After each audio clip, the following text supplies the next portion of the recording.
michezo kokote ulipo, siku ya leo tunaenda kukudondolea yale ambayo yamejiri kimichezo katika mashindano ambayo yanaendelea ya AFCON yanayofanyika nchini Morocco 2026.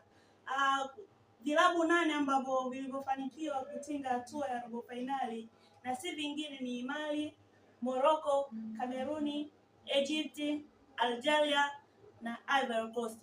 Katika michezo ambayo iliyopita kulikuwa na mchezo kati ya Senegal na Sudani ambao mchezo huo ulimalizika kwa magoli 3-1 ambao timu ya Senegal ilibuka na ushindi huo na kutinga hatua ya robo finali. Timu namba 2 ni Morocco. Haikumbukwa kuwa timu ya Morocco ilipangwa dhidi ya Tanzania. Hivyo timu ya Morocco ilifanikiwa kutinga hatua ya robo finali, goli ambalo lilofungwa na Brahim Diaz. Timu inayofuata ilikuwa ni Ivory Coast. Ikumbuka kuwa Ivory Coast katika mchezo huo imebuka ushindi magoli 3-0 dhidi ya timu ya Burkina Faso. Timu ya 4 ilikuwa ni Egypt.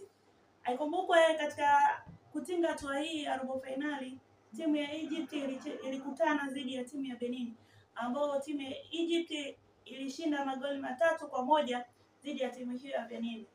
Nigeria ilikutana dhidi ya timu ya Mozambique ambao Nigeria waliibuka kwa ushindi wa magoli 4-0 na ni timu ya Mali. Ikumbukwe kuwa mechi ya mwisho ya Mali hatua ya 16 bora iliwakutanisha dhidi ya timu ya Arabu si wengine Tunisia, ambao mchezo huo ulikuwa ni mkubwa, ulimalizika dakika 120 na kuamua kuingia kwenye matuta. Hivyo Mali ilifanikiwa kutinga hatua ya robo finali. Timu namba 5 ni Algeria. Kumbuke kuwa Algeria walishindana dhidi ya timu ya taifa ya Kongo ambao Algeria waliibuka na ushindi wa goli 1-0.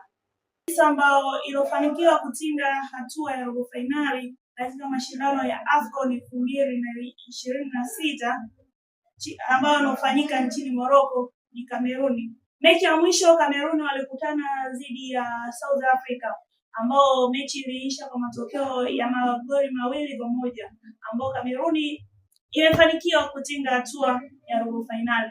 Mpaka sasa hivi vilabu 8 ambao vitaenda kushiriki katika hatua ya robo finali katika mashindano ya AFCON yaliyoanza 2025-2026 nchini Morocco. Asante.